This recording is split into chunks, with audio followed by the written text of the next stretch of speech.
I drive across the U.S. border, I know I have to stop at a Border Patrol checkpoint. But imagine driving to the grocery store, well, inside America, and being stopped by the Border Patrol.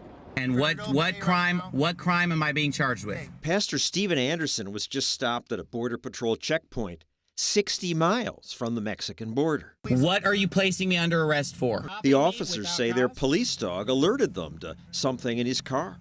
But Anderson says the dog never alerted to anything.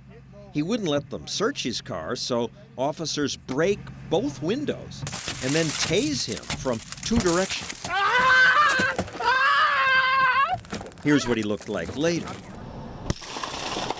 On YouTube, you can see lots of confrontations like that because lots of Americans are upset about being stopped not on the border, but miles away from the border.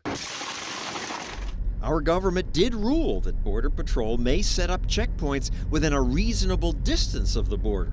What's reasonable? They set that distance as 100 air miles from any external boundary of the United States. 100 miles. That's where most Americans live. 2/3 of the people live in these spots. It's entire states, all of Florida, more than half of California, all of Maine, all of New Hampshire. Agents tell people that all residents are suspect simply by virtue of living in southern Arizona. Well, America does need to police our border. Rick Rainierson understands that. He's an Air Force pilot who served in Iraq and Afghanistan. Now he's based in Texas, where he found he had to pass through checkpoints all the time. There's no way to leave the border town without going through a checkpoint. The checkpoint he had to pass through most often is 67 miles from the border.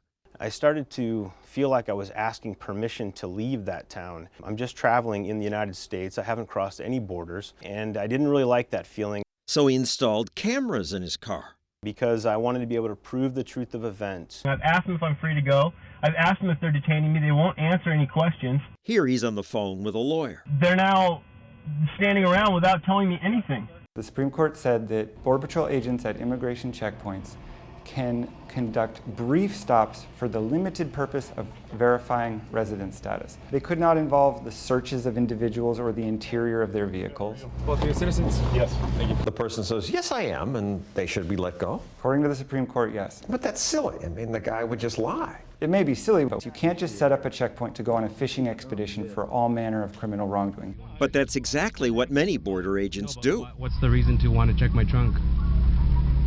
Just your car is dirty? Can you hold on your back window, please, so I can see? Here, a Border Patrol agent inspects one of our cars. It was a peaceful little town. It was calming. There wasn't no problems. Big government creates problems. As the number of interior checkpoints has grown, more Americans say, this is destroying our town. There's less and less tourists coming here. This woman had to close her business. It's sad. Economically, this town depends on tourists. And we're not on the border. We're in America. People in Aravaca say it's like living in occupied territory. Apache helicopters overhead, surveillance towers, dozens of Border Patrol trucks cruise their streets. It's one block town, and the border's not even close to here. Imagine living in a small town where, in order to go to work or take your kids to school, every day you had to answer to an armed federal agent at a checkpoint. I don't need reasonable suspicion. That's the law, sir. No, it's not. They might want to ask you about your medical history, where you're coming from. Is that a toolbox or something? On other days, they might decide that they want to search your car. You can't hardly get out on the road now if somebody doesn't stop you. It's like they think everybody out here is a criminal. These are the kinds of experiences that real people are having on a daily basis at these checkpoints, and they really fundamentally fly in the face of what it means to live in a free society where you don't have to answer to federal agents when you're going about your daily business. Leave us alone. Just big brother looking at us, you know. Am I being detained? And so more Americans are pushing back. Why am I being detained, Agent Gilmore? Arizona photographer James Foray refused to answer extra questions. Where are you coming from? Why? Why don't you pull up right over there? Why? Why? Why? Because I'm sending you over there. Answer my question. Do you have a gun in the vehicle? They asked Could him have a just series said, of I don't questions. have a weapon. They asked him a series of invasive, intrusive questions that were none of their business and they did not have authority to ask him. He asserted his rights. Which led to this. Open this door, get him out of the vehicle now.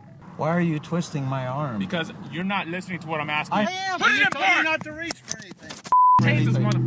Handcuff him. He was pulled out of his car at gunpoint, detained in handcuffs for almost an hour while agents tore apart his car. They found no contraband.